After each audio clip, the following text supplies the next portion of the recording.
เราก็สิมาสำรวจเบิ่งอ่าบอนที่เฮาจะซ่อมแซมให้เพิ่นเนาะสบายดีเด้อลุงครับสบายดีโอ้คนมาหลายเนาะในเฮือนเนาะโดยโอ้มีแต่แดนลูกศิษย์ลูกหาสิบ่โดยเพิ่นมาปัวมาปัวมาปัวนี่ให้เจ้าโพดเนาะโพดพายมนุษย์มานาเนาะโดยโอ้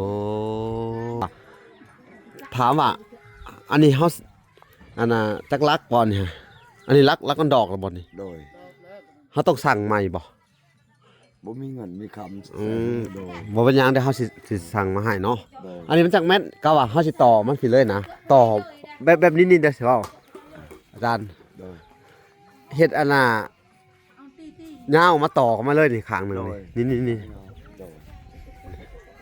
มาประมาณนี้แหละเช้ายาวต่อสังกะสีออกมาสิเลยนะเฮ็ดเป็นซานนั่นนี่นะโดยเอาไว้สิบ่มักบ่มักแล้วก็ย้ายบันไดมานี้นี่มันบ่ออกย้ายบันไดคือว่านี้คักบ่แต่ว่าอันเสานี่ใช้จักเสา2เสาบ่หรือว่า3เนาะบัดมาเบิ่งรูปเสานี่มันคือแบบได้เสานี่เฮือนเจ้านี่คือเสาแปลกนี่เสานี่บ่มีเนาะโดยบ่ใส่ก็ได้มันคือสิยากดอกเนาะมันให้มันเป็นแบบเก่ามันยากกับเสานี่เนาะมันเป็นอะไรตัวนี้ก็ได้เนาะพี่น้องเอ้ยก็สิประมาณนี้แหละก็สิเกาะซ่านออกมาเนาะคือสิได้เอาเสาตัวนี้ออกสั่งพี่น้องเอ้ยสั่งเสาใหม่มาประมาณ3เสาพี่น้องเอ้ยป้าหัวสวนเพิ่นเฮ็ดคักนะพี่น้องเอ้ยบาดนี่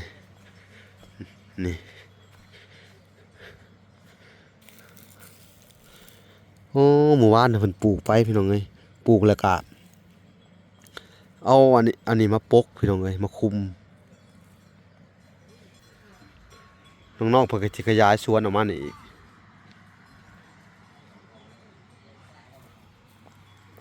อ๋อพี่น้องเอ้ยเพิ่นสิตัดหลายๆนี่พี่น้องเอ้ย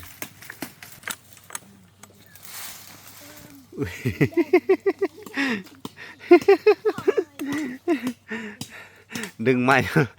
จนคนขี่ทางดินไปน้องเลย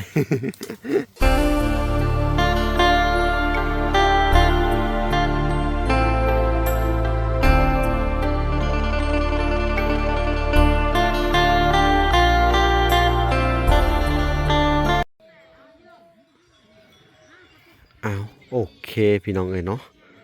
กราบสบายดีพ่อแม่พี่น้องเนาะเบิดสุขสู่คนพี่น้องเอ้ยเนาะ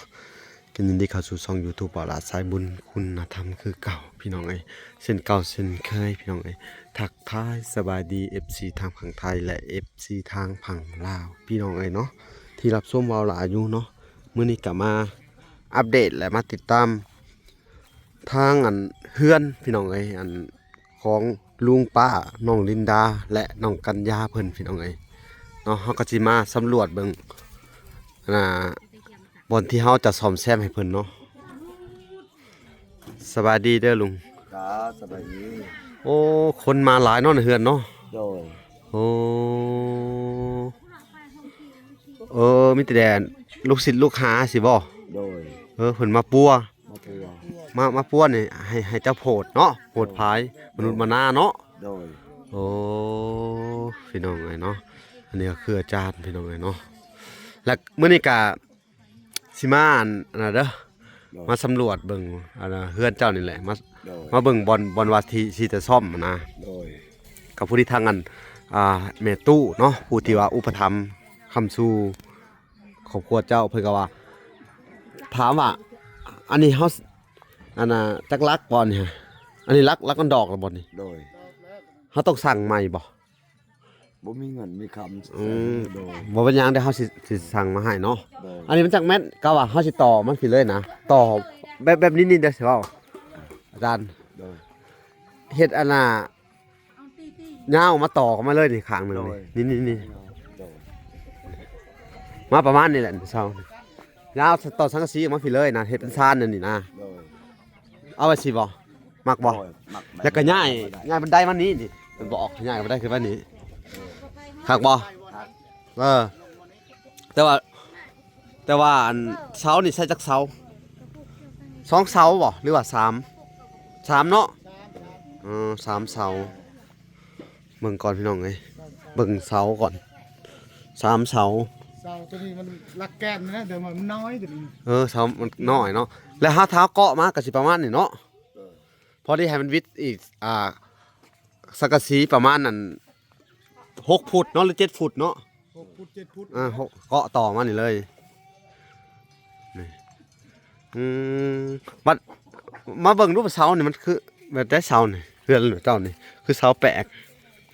นี่เสานี่บ่มีเนาะโดยบ่ใส่ก็ได้มันก็สิยากดอกเนาะมันให้มันเป็นแบบเก่ามันยากกับเสานี่เนาะมันเป็นอะไรดอกคือกันดอกเลยตัวนี้ก็ดอกเลยได้นี่นะเสร็จแล้วฮะดอกแล้วเสามันต้องมึงดอกแล้วมันต้องพอใส่ได้อยู่แล้วว่าข้างในมันแกนอยู่แล้วว่าโอ้มันเป็นหมอกอันนี้เสาหมอกแต่ว่าเสามันเป็นเสาแกนเนาะมันโอเคอยู่ได้อยู่ได้อยู่มันเป็นแบบว่าเสาหมอกมันพี่น้องหมอกมันกินมันกระดอกมันเรื่องปกติแต่ว่านี่แหละอันน่ะขาดเลือต้นนี้เนาะใส่เสาใหม่เนาะแล้วก็ไม้พี่น้องเลยก็สิแบบนี้แหละพี่น้องประมาณนี้แหละเกาะออกมาเห็นเป็นชานอยู่นี่เนาะเพิ่นว่าผู้ที่อันเนาะพี่น้องเลยก็สิประมาณนี้แหละก็สิเกาะชานออกมาเนาะคือสิได้เอาเสาตัวนี้ออกสั่งพี่น้องเอ้ยสั่งเสาใหม่มาประมาณ3เสาพี่น้องเอ้ยแล้วก็ให้มันเป็นชานเพื่อนทั้งนี้เนาะแล้วกลายมันได้ขึ้นทั้งนั้นเนาะแล้วตัวนี้ก็น่าจะให้มันเป็นแบบบอลคั่วก็ได้เนาะว่าเห็ดกินเนาะว่านี่เห็ดชานดีๆเนาะแล้วก็ต้องมุงให้มันเรียบร้อยผ้าแถบถ้าบ่พอกันจังหวะกันใหม่อีกเนาะก็คือว่าล้ออันนั้นเด้อล้อไม้ตอนนี้ทั้งกันบ่หลายก็สั่งไม้มาอยู่สั่งไม้มาให้นี่แหละแต่บ่ฮู้ว่าเพิ่นสิมาส่งมื้อใดเนาะเพิ่นบอกว่ามื้อนี้เนาะทางเฮือนน่ะก็ยังบ่ทันได้อยู่เฮือนน้องไก่ทองก็ได้รอเฮ็ดมื้อนี้อยู่คือเงียบแถวน้องๆบ่ใช่ไปตัดหลักโอ้ยังเป็นตัดละครัวอยู่ตัดหลักเป็นว่าสิเฮ็ดน้ำผักนี่อีกเพิ่นสิต่อนั้นพักมาอีกบ่โอ้ต่อออกมาพี่อีกเนาะพี่น้องเพิ่นบ่มันน้อยแล้วก็ปลูกมันก็บ่ได้นะโดยแล้วก็สิต่อเบิ่งนี้อีกเพิ่นกว้างได้ปลูกหมูทั่วแน่เพิ่นว่าโดยปลูกหมูแกงแน่เพิ่นว่าได้ซื้อมื้อนั้นก็ได้เรือสบายดีป่ะอ๋อน้องๆเพิ่นพากันไปเบิดทุกคนเลยไปหาตัดเนาะไปแต่เช้าพุ่นบ่มาก็บ่เห็นพี่น้องเอ้ยเพิ่นสิปลูกอันขยายอันสวนออกมาอีกเนาะพี่น้องเนาะขยายสวนออกมากว้างๆอีกเนาะเพราะว่าพันธุ์พืชที่เขาซื้อให้มันก็เหลือหลายบ่หรืออะไรโดยเหลือหลายเลยเนาะโดยแล้วเพิ่นก็สิขยายตัวนี้ละโอ้ดีโดยเนาะพี่น้องคือว่าแต่ละมือบ่ขาดเนาะคนคนมาเป่ามาปัวเนาะพี่น้องไงนี่มีแต่ลูกศิษย์ลูกหาทั้งอันนั้นนะของลุงเพิ่นนี่แหละเพิ่นเป็นอาจารย์พี่น้องไงเนาะ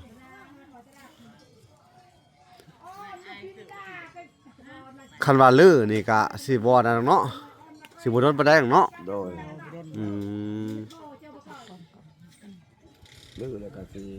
บ่เฮิงรักแต่ว่าเพิ่นสิมาลือมีคนมาลือสอนอยู่บ่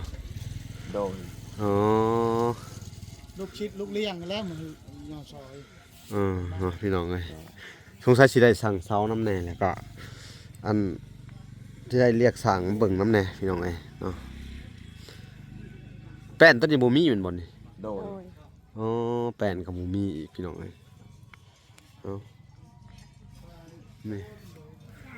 นี่แหละเดี๋ยวสิขึ้นไปเบิ่งอีกโอ้นี่พี่น้อง อันนี้ซ่านเนาะเกาะใส่เสามาประมาณนี้เนาะ โดย อ๋อแล้วมีหมอนนั่งอยู่นี่เนาะ โดย อืม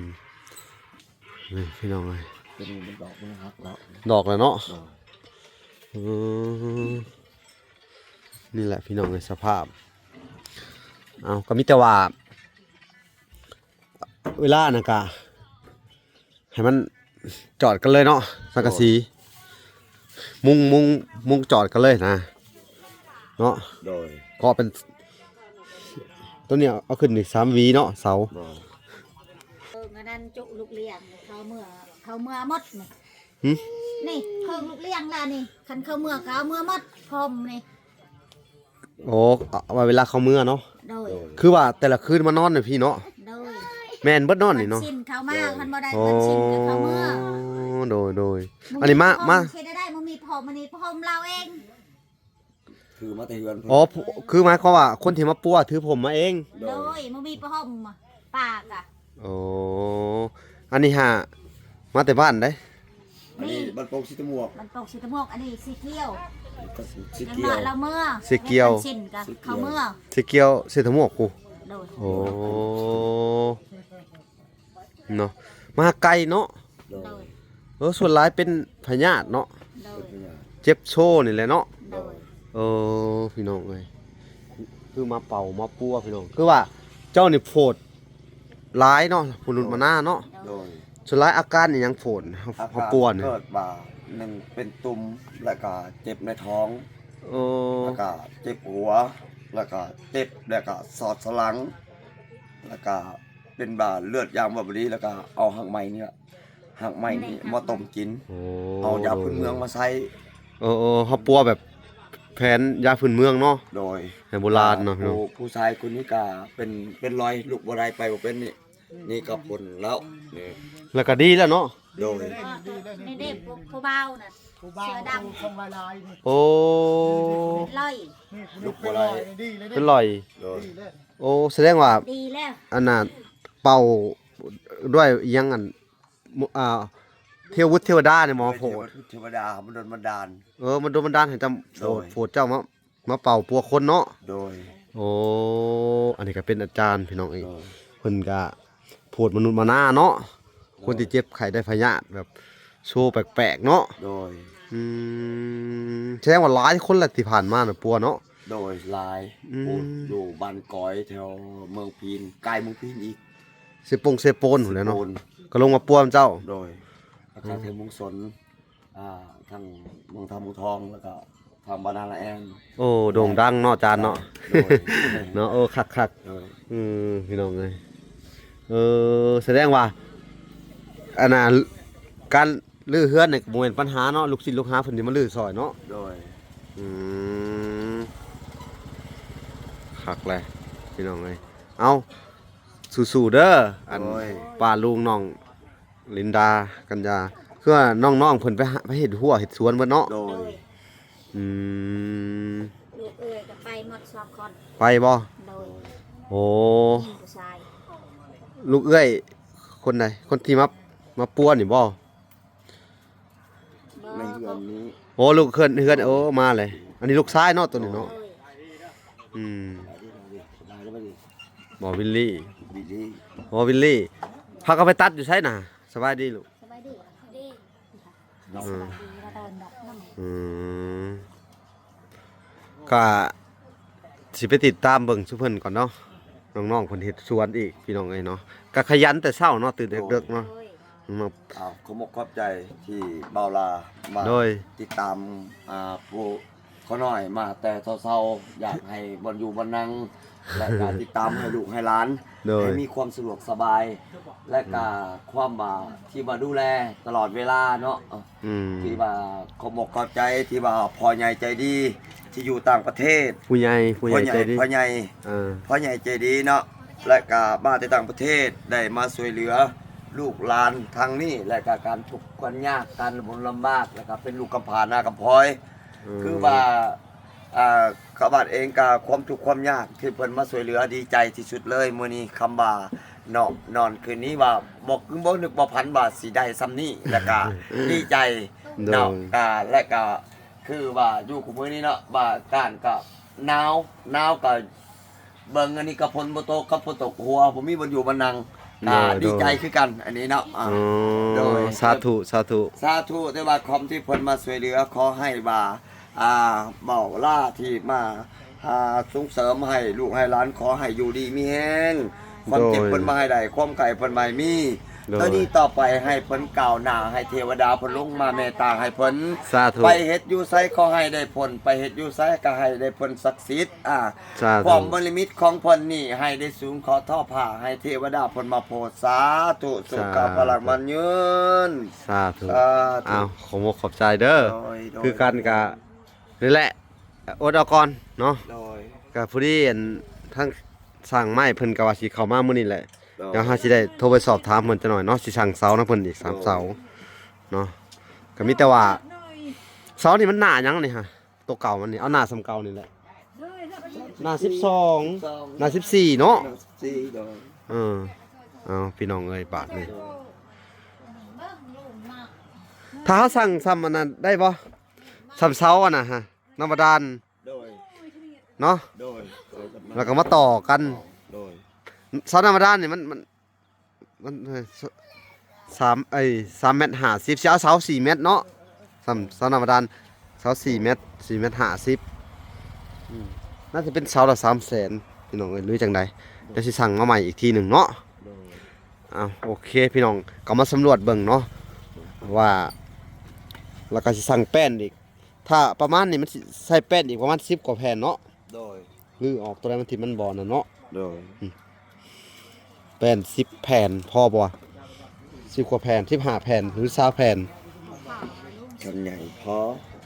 แป้น20 แผ่นเนาะสั่งมาอีกนี่พี่น้องมาเปลี่ยนแป้นเพิ่นไหมเอ้าเบิ่งงบประมาณก่อนเนาะ โดย งบมันสิมีอยู่10 ล้านเด้อ โดย งบ10 ล้านสำหรับสุเจ้านี่ สาธุแล้ว ได้ดี โด ใจ ย และเนาะ สิบ ได้ว่าสำนันกาบ่เคยได้เนาะ โดย ได้ โดย 10 โดย ล้านกา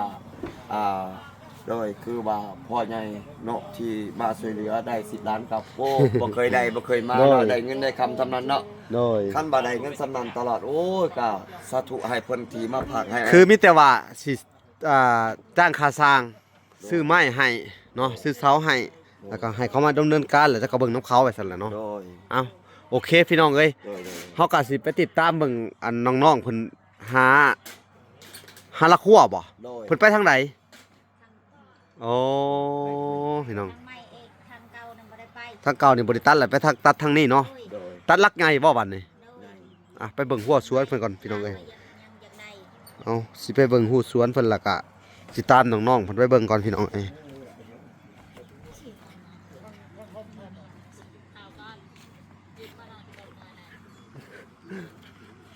นี่พี่น้อง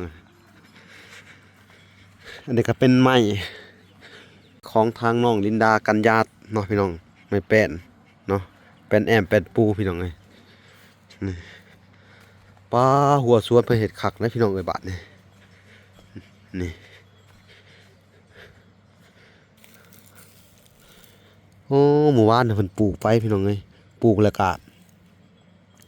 เอาอันนี้มาปกพี่น้องเอ้ยมาคุม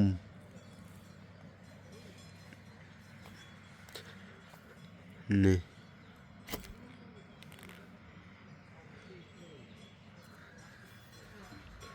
น้องๆเพิ่นก็สิขยายสวนออกมานี่อีก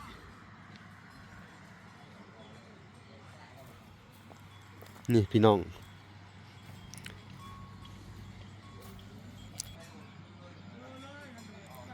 นี่พี่น้องสิไปติดตามเบิ่งกันน้องๆเพิ่นอีกที่หนึ่งเพิ่นไปตัดไม้พี่น้องเอ้ยไปทางนี้แหละพี่น้อง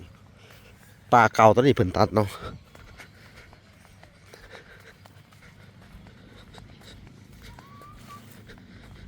ตัดไม้แล้วสิพาน้องๆเพิ่นไปซื้อเสื้อผ้าอีกเนาะน้องกัญญาน้องลินดาแล้วก็น้องน้อยพี่น้องมีงบเข้ามาเนาะจากผู้ใหญ่ใจดีทางฝั่งไทยพี่น้องเอ้ยเพิ่นก็พากมาให้ว่าล่ะเนาะ 2,000 บาทพี่น้องเอ้ยปอเถอะพากันเฮ็ดหยังอันน่ะลูก ฮะโอ้ตัดไม้ตัดแต่เช้าเนาะได้หลายแล้วบ่สบายดีกันจ้า ใจ อืมคือตื่นแต่เด็กแท้ เป็นแต่เด็ก พากันมาเฮ็ดสวนนี่บ่โอ้เก่งเนาะโอ้นี่ได้แล้วเสาเนาะไปตามไปเบิ่งพี่น้องเอ้ยโอ้นี่คุณพากันตัดสนั่นหวันไหวน้องน้อยสบายดีลูก ใจดี สบายดีโอ้คักเลยหุ่นหัวหน้า บาลัน น้องลินดาหุ่นน้องวิลลี่อันน่ะกันยาเป็นคนขนบ่คนไปเลี้ยงไว้พี่น้องเอ้ยนี่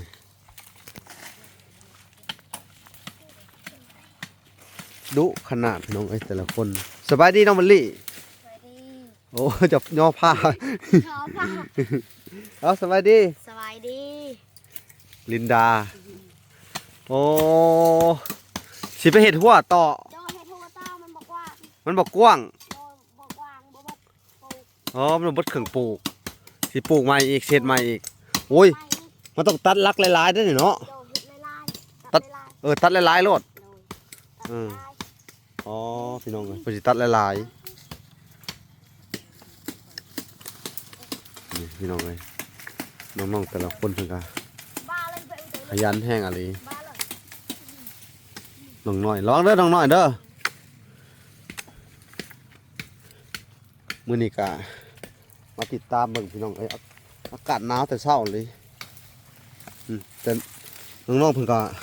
ขยันพี่น้องตื่นแต่เด็กๆ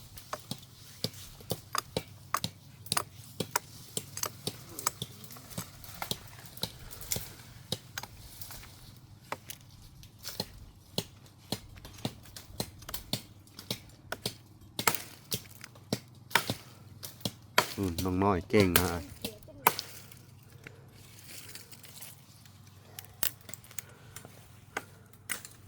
ที่กระแบะตำตี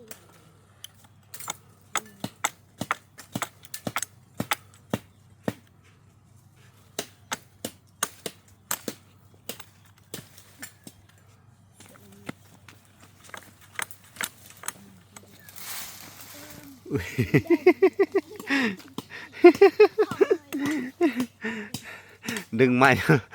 จนคนขี่ทางดินพี่น้องเลย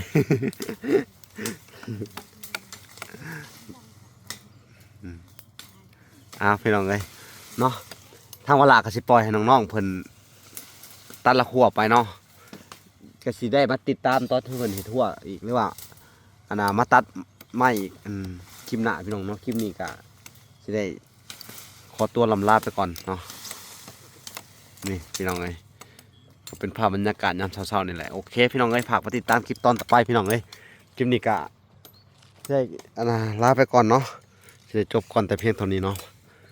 พอกันใหม่คลิปหน้าพี่น้องเอ้ยขอกล่าวคำว่าสบายดีและสวัสดีพี่น้องเอ้ยพอกันใหม่บ๊ายบาย